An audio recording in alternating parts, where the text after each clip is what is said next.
moving northwestern New Jersey until 5:45 p.m. At 5:18 p.m., a severe thunderstorm capable of producing a tornado was located over Second Brook, or 17 miles west of Somerville, moving northeast at 20 miles per hour. Hazard, tornado and quarter-size hail.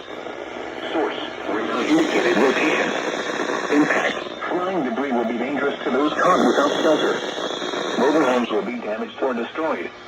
Damage to roofs, windows, and vehicles will occur. Tree damage is likely. Locations impacted include Flemington and Sandbrook. Take cover now. Move to a basement or an interior room on the lowest floor of a sturdy building. Avoid windows. If you are outdoors, in a mobile home, or in a vehicle, move to the closest substantial shelter and protect yourself from flying debris. Repeating, a tornado warning has been issued until 5:45 p.m. for the following counties: Hunterdon, New Jersey;